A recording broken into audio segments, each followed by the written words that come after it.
Hi everybody, I am Lady Stars and Fire, and my real name is Michelle Espinosa. This is the weekly healing messages for March 26th through April 2nd. Now, it's going to be a big week, but it's going to be a big week because there's so much going on in astrology, and I've had a lot of information given to me from Spirit for this week. But before I go into all of that, this is also a week with the new moon. And the new moon is on the 27th, on Monday. And in truth, it's kind of in a void of course, meaning the moon itself is somewhat going to be taking place between the energy of Pisces sign and Aries. Now, that gives us a lot of information right there. Because people, when they start thinking about where the moon is, what's taking place, whether it's a full moon or a new moon, they usually go only in the ideas of it taking place in what sign. But let's stop for a second. I've been saying over and over and over again that all things keep leading us back to the 12th house and the first house. And that's exactly what Pisces and Aries are. So it's that information that you're getting from that 12th house and your first house, which is your unconscious becoming conscious. Basically, that's where all of your magic happens, but that's also where we avoid reality too, in Pisces energy. That would be your 12th house. And your first house is your persona, and then it's full of that me first energy with Aries. It's full of that boldness, that fire masculine energy, and it's a great place for new starts. So it's the end and the beginning at the same time is where this new moon is kind of taking place. And that energy of that 12th house, the first house, the end, the beginning. Unconscious meets conscious, and boldly moving forward in that fire masculine energy. That tells us a lot about where this is going. Now, before I go even further, I want to remind everybody, because it was brought to my attention, it was brought to my attention because I already started having problems with the computers and everything. I'm really sensitive, and things always tend to happen with that. Mercury retrograde, right now, we're pretty much just started to enter the shadow of Mercury retrograde. So if you're highly sensitive like I am, don't be surprised if your computers and stuff like that start acting up on top of it. That just goes with the shadow energy.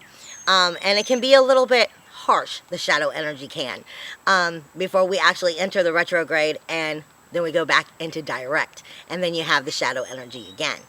But as we get closer to Mercury retrograde, I'll explain more. I'm just letting you know. Now, as I go into what I was given by Spirit, and in case you've never watched before, I always ask Spirit to give us guidance and counsel to help us move forward in the most positive healing ways within our lives. Period. Positive healing ways, which is soulfully healing ourselves so we can evolve and move into the higher level of what we are, a better level of what we are, a healthier, healing level of what we are, a soulful us within our lives. And that is basically what I'm asking for, helping us get the direction of how to soulfully move forward and have a healthier life. So, like I said, with us understanding we're having that new moon, which is new beginnings, new starts, new goals. All of this is time to start to prep, to start and set those goals. Because the new moon, again, is on the 27th, which is Monday. And then we start working towards that.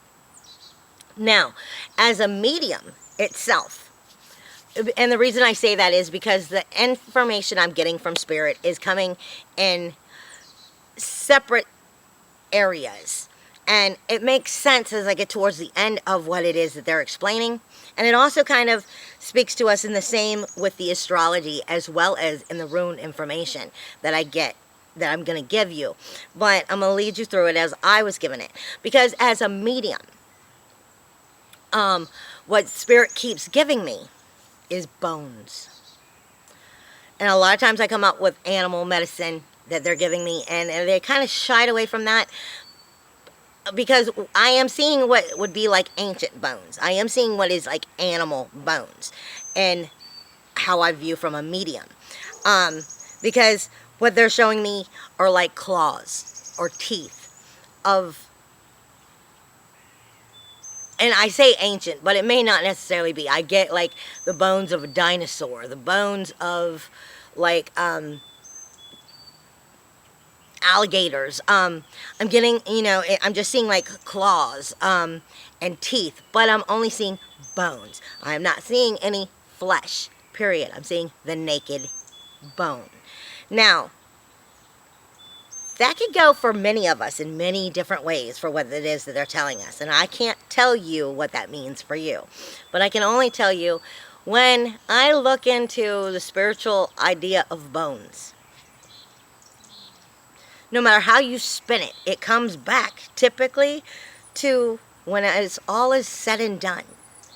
When everything is all said and done, all that's left is truth. They say flesh is where we carry our sins, our darkness, but our bone itself is the truth underneath. They say, it becomes the good and the evil. Well, I'm not seeing any flesh is what they're giving me. They're just showing me bones, but of really old things. Like I said, with claws or teeth.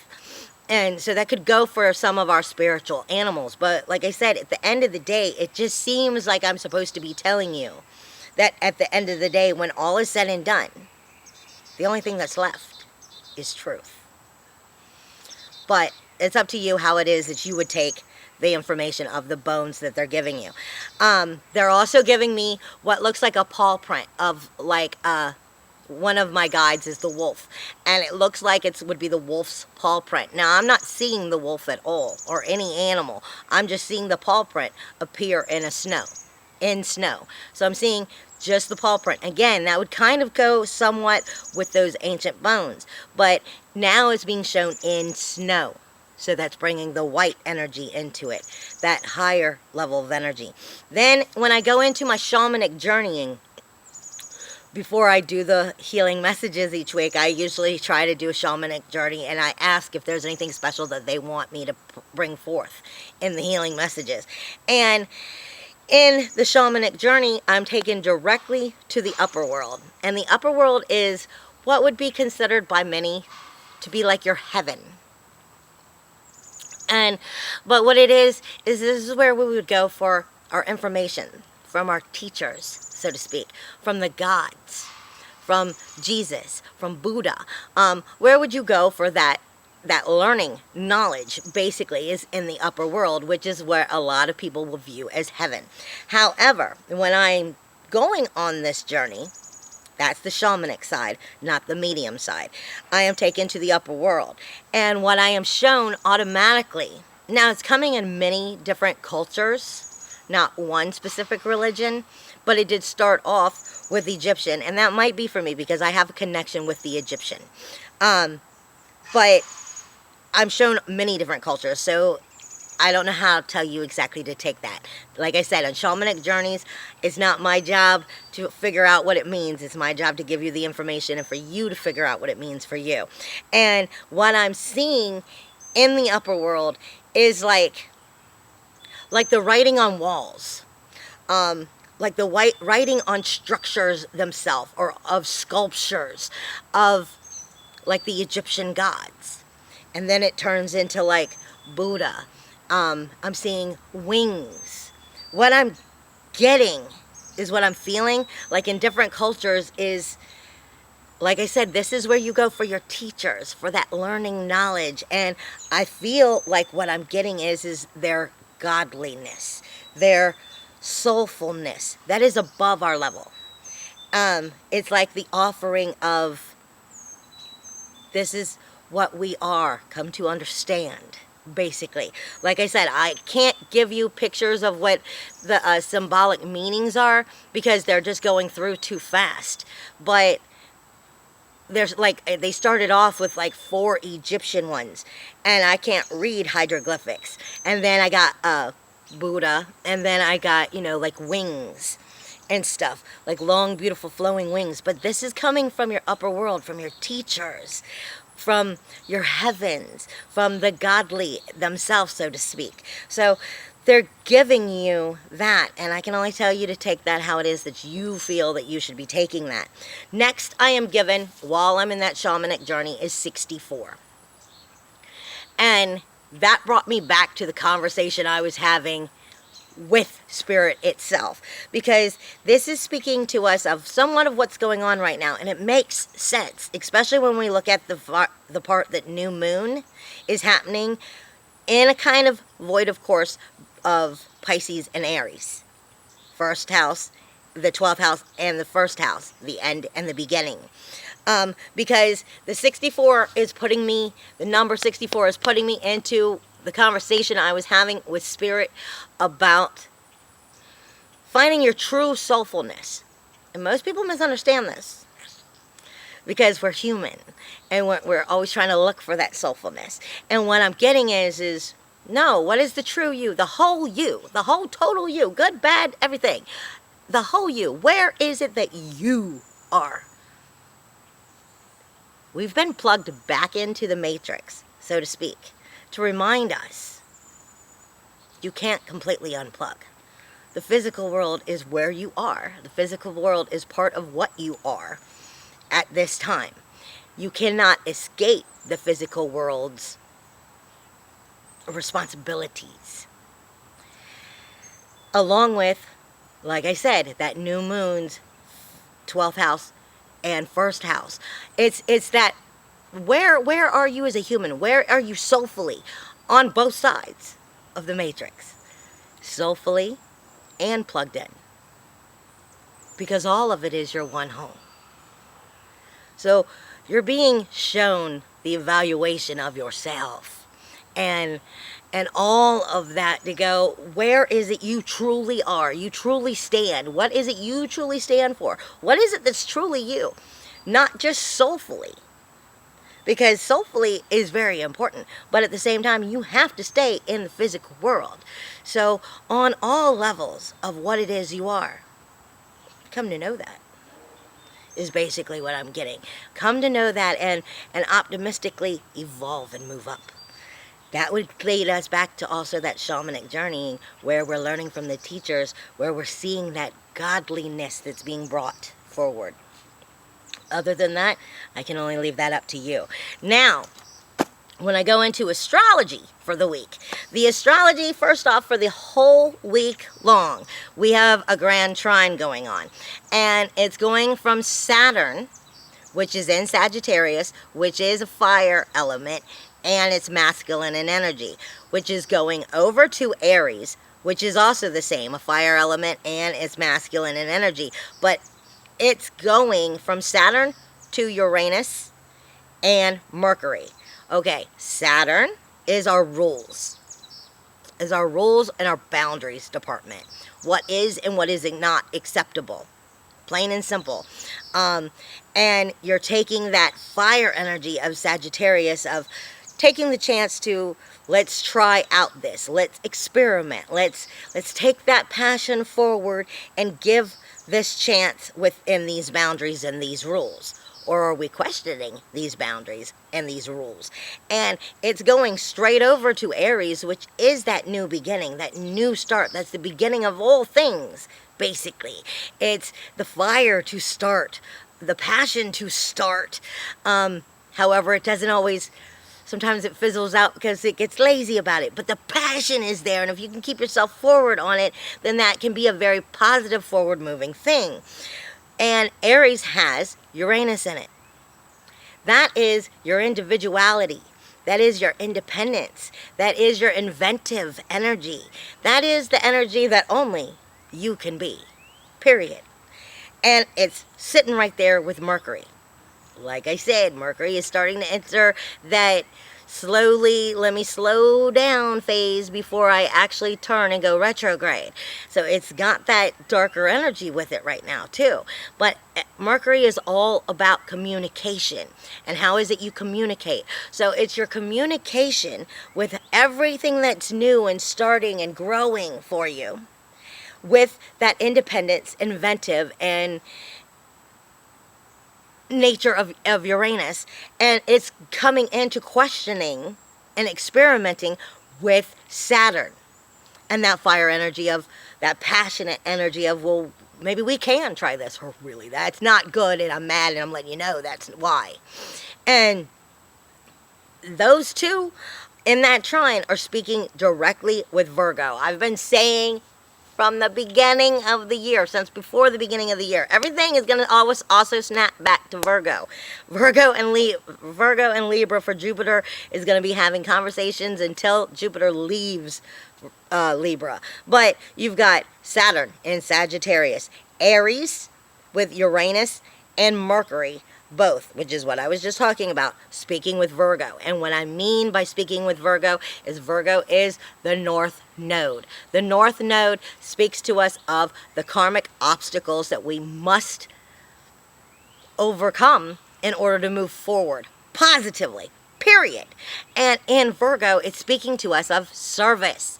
Where are we in service? Where are we in service within our life properly? Where are we servicing others within this life, as well as not letting ourselves down?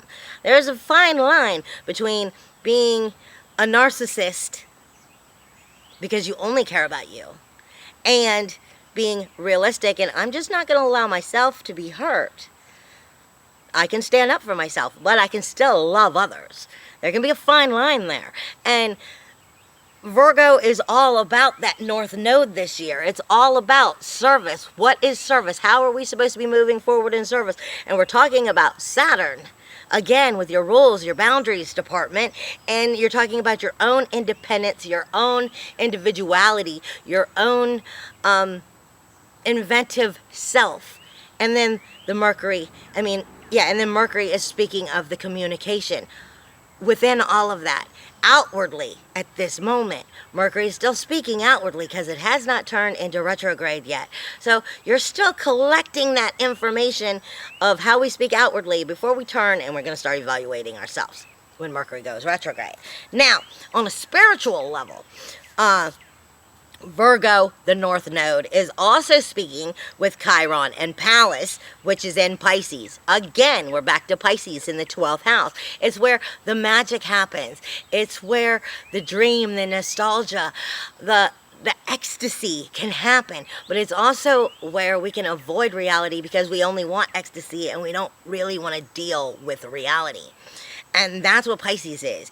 And in Pisces, right now, which is your 12th house, where your unconscious becomes conscious, we're speaking to Chiron. Chiron and Pallas. Pallas would be like Athena. Pallas is Athena. She's all about strategy. She's the warrior goddess of strategy. That's going to go great with Saturn's energy. But she's not talking to Saturn at this time. You've got Chiron and Pallas. Chiron is your wounded healer. He's the healer, but he can't wound himself. He can't heal himself completely. He's healing all the other situations, but he's having trouble healing himself. That's what a wounded healer is. And it's speaking again with Virgo, with service. What is your wounded healer not getting? What is your wounded healer not being able to let go of so that service can happen for himself, herself, as well as others, so you can evolve? Pallas is speaking to us of the strategy within this and our warrior defenses, because that's what Athena is. But we also have, speaking to this spiritually, is Vesta. Vesta is bringing into this energy. Vesta is in Cancer, and Vesta would be considered as the purest essence of the keeper of the home and the hearth. So we're talking about the node now is speaking to us of our home life, of home and hearth, the keeper of the home and hearth. How are we going to keep this all pleasant and happy and make it good? Chiron is talking to us about our wounded healer energy. Pallas is talking about strategy of making this happen. And you've got the node speaking directly about service. End of discussion. It's always about service. And this is where it kind of took its change, because as I was going through the astrology and stuff on my information, from looking at the astrology through every day of the week, and I was going through my notes and my books and stuff, as I was spinning the pages, going through the information, looking for something, Spirit stopped me in an area that really isn't showing up. but they stopped me with a piece of information because they sent me directly to Maki Maki or Makey Makey, depending on how you pronounce it. Now, the thing is this is sitting right on top of the same spot of Jupiter. However, it's sitting way out in the Kuiper Belt, in the cold energy. The Kuiper Belt is out past what we typically deal with. And the Kuiper Belt in the same spot, but in the Kuiper Belt as Jupiter, is where Maki Maki is sitting. Now, this makes sense because Jupiter makes everything grow. Jupiter makes everything grow. It's sitting in Libra, talking about our relationships with everything that is important to us in our life. Everything that we care about is a relationship to us. And Jupiter is just magnifying it. Jupiter is also in retrograde right now. So it's looking inwardly at what it is you need within those relationships. But Spirit is pointing out Maki Maki to me. And what they're saying is this energy is growing together. And what Spirit pointed out off of my notes is what I'm going to tell you. Within that energy itself is the energy buried within the swamp of destiny. Okay?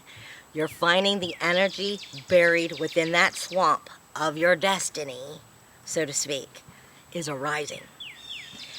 And the whole reason for this is because it's the destiny of both destiny and grief is rising. That's what Maki Maki is. Most people don't use their planets on this level, but this is what Spirit is pointing out to me. And the reason for this lifting energy of that swamp of destiny and grief is because it's creating the proper spiritual journey to create and pull yourself out of the swamp. I mean, it makes a lot of sense. Your new moon is taking place in the void, of course, of the 12th house and the 1st house, Pisces and Aries.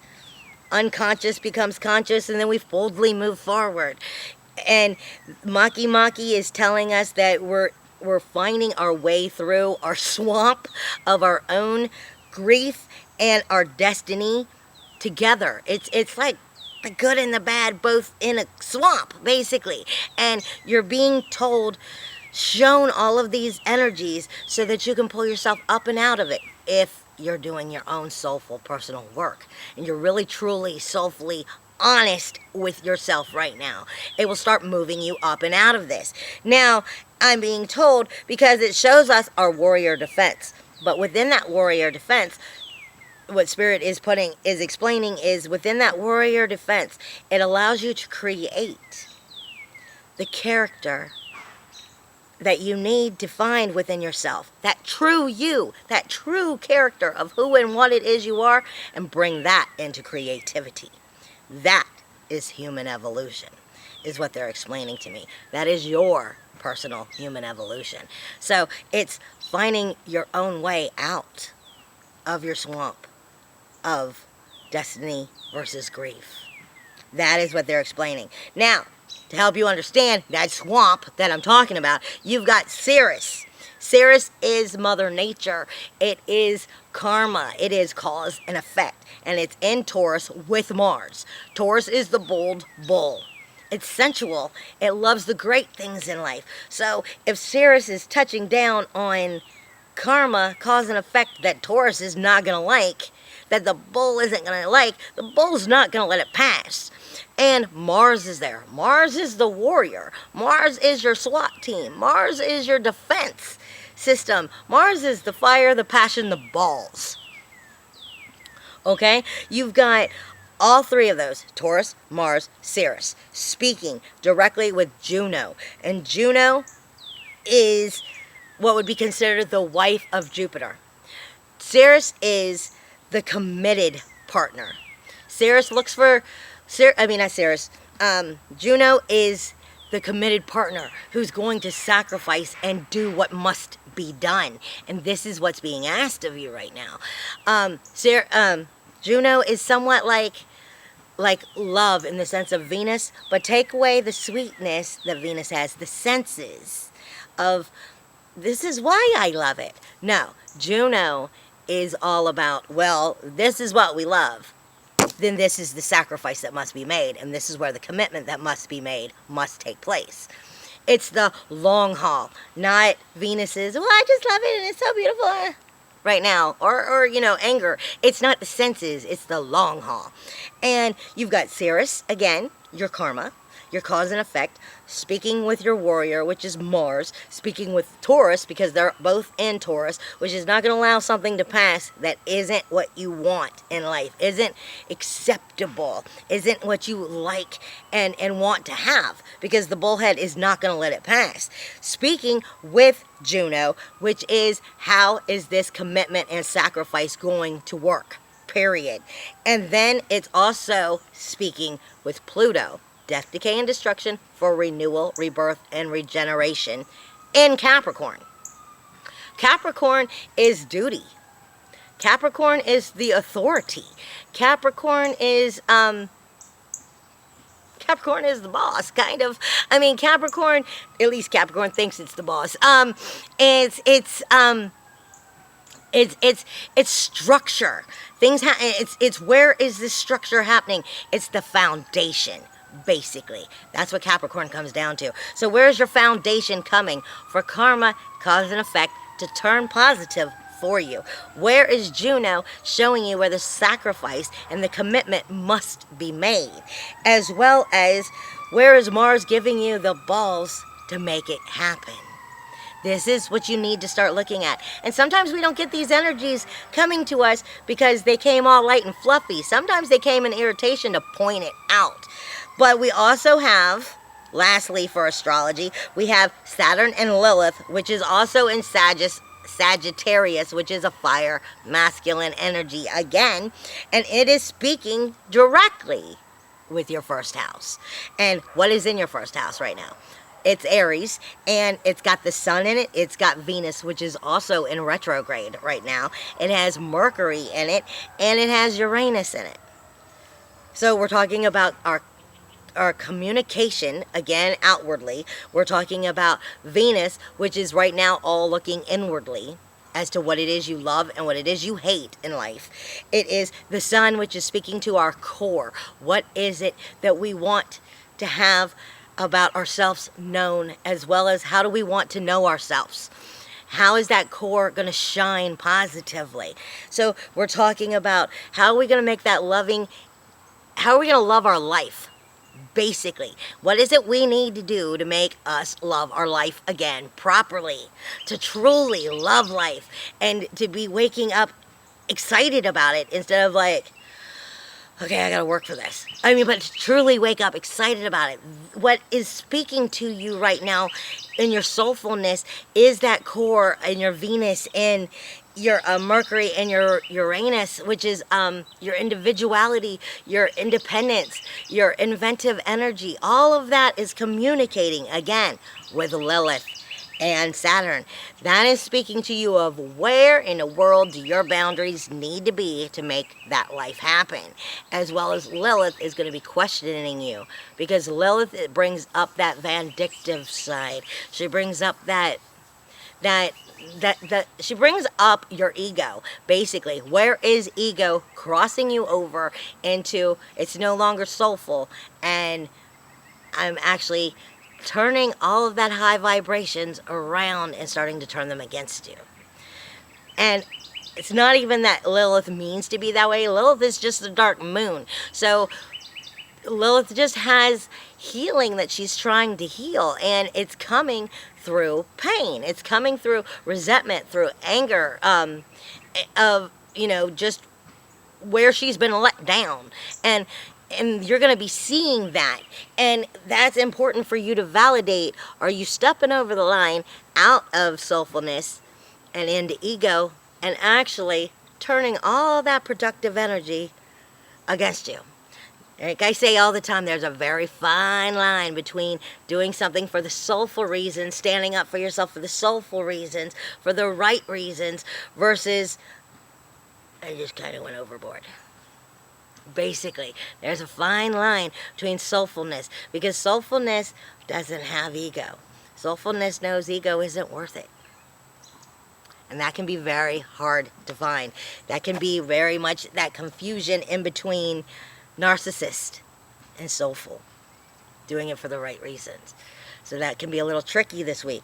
Now, for the week in general, in runes, I'm given Dagaz. Dagaz is coming in truth and honesty, and it is Amzonite. It's also speaking to us of our spiritual energy. Psychic energy. And Dagaz is day, dawn, twilight. It is also a fire energy. It is the world of the world of outer experiences. It points to the awakening and the enlightening of realization. The awakening or enlightening of the realization. It shows the sudden or unexpected shift within your consciousness. The life situations of complete change. So the complete change might be happening for you within your life, or a sudden shift within your consciousness is coming to rise up. Like I said, they're having that rising up going on, is what all of what I was being given. It rules the world of twilight and paradox. Dagaz does. It is situations that can be indicated through the presence of enlightenment or teachers. Again, I was shown the upper world within the shamanic journey, and I'm shown the different gods over different cultures and their godliness, basically. But Dagaz can also be sneaky, because Dagaz can be a trickster or a liar as well. It is also connected with Loki, the god of mischief. So, are we really looking? You gotta truly look right now. It is the change directed by our own will of transformation. It points us to awakening, or the awakened consciousness, or enlightened left brain, right brain coming into balance. It's realization, and our polarities and our opposites of those polarities are becoming revealed. Inner space connecting with our outer space. Like I said, the matrix is your soulfulness and the physical world. Exactly who and what it is you are. No holds bar. What is your truth? And sometimes we have to deal with some shit to get to that, basically, so we can truly accept us for what we are. It is the perpetual breakthrough itself. It is the unexpected events or arrivals, or a break within the rhythm and rhyme of our natural life, our natural pattern, our natural order. It is the starting development, the starting vision. It is penetrating the actual illusion and making it become true. It is the gap between the worlds. It is the seeker. It is crossing that actual rainbow bridge. It is a place of where enlightenment happens. Spontaneous. It is your spontaneous responses as well. But again, it can be the trickster or the liar or the jester, the magician itself. It speaks to us of mastery of our own power our power of our own mastery within our own invisibility. Like I said, the god Loki, the god of mischief. It is the deflection of the attack. It is the shamanic transformation. It is the completion of cycles. It is the end of situations, the beginning of the new. But it can come with that real, wow. That's what I'm saying.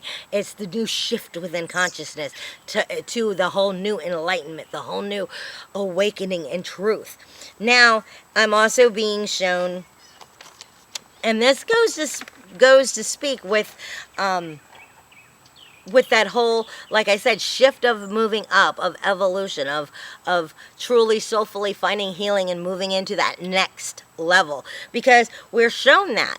But then I'm given when, which is truth and honesty, which would be the reason why you're going to be shown that.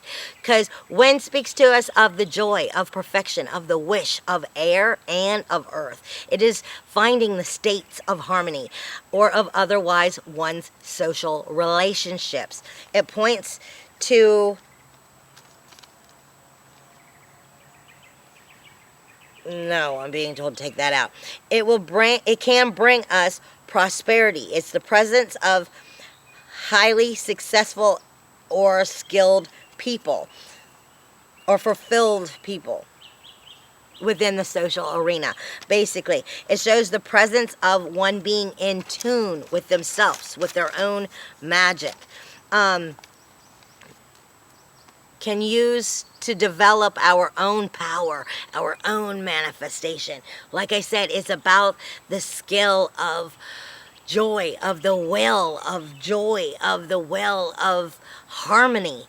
And this is where where Dagaz is bringing you to, basically. It is the principle of manifestation, the magical will itself, the search for perfection, people, friends, social relationships, and getting on with others in general, social accomplishments, success, and prosperity through the effective relationships themselves, social harmony, rewards for the right efforts or conduct, and gain magical wish itself, the creation of a place within that social spectrum.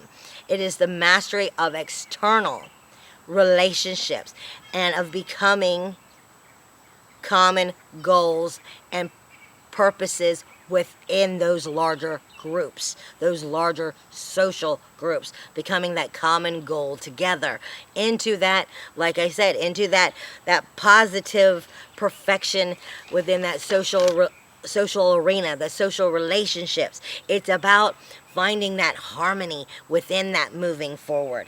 Then I am given Isa, though, and Isa speaks to us of standing still and learning, basically. Standing still and learning. Isa is ice. It is ego. It is water. It is speaking to us of the focus of what is either stillness or a power point of concentration, stasis, blocked energy, which means you're not necessarily most to move forward right now. You need to sit in that energy and learn this. It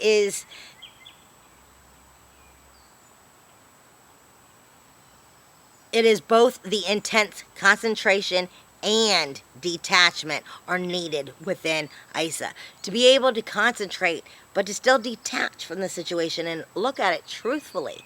Like I said in the beginning, what might be with the bones. When all is gone, when the flesh is gone, all that's left is the truth. It is the necessary stasis that must be experienced of stillness. You want to retreat, but not separate.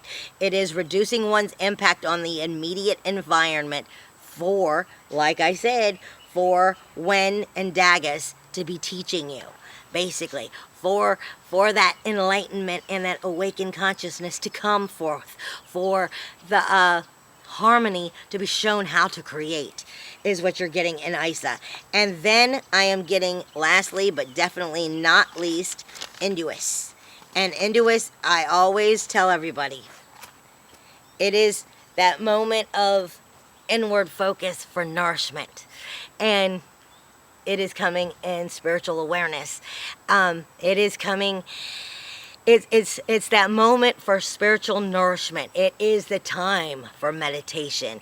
It is the time for that evolution to go forward and let that meditation help you get rid of all those negative energies, wash them away so that you can see the truth of where it is we need to go. But mostly importantly, again, that brings us back to where I was getting the 64. It is... It speaks to us of our four, of our spiritual, our mental, our physical, spiritual, mental, physical, emotional. I can always, when I say them, I always get one of them lost. But without all four of them being in sync, you're out of balance. And this is their way of trying to help us get in balance so that we can move forward. You got to take care of your your physical, your emotional, your spiritual, and your mental. All of them have to be taken care of. You need your proper rest. You need your proper play. You need your proper amount of work and food. You need to take care of you, baby. And if you can't take care of your four, don't think anybody else is going to either. It's up to you to take care of your four, because otherwise your soulful life, soulfully and here in the physical world, can't be the best that it can be. It's time to take that time, step back, and truthfully nurture. Hugs and kisses, and I'll see you next week. I hope that you have a wonderful week. Bye.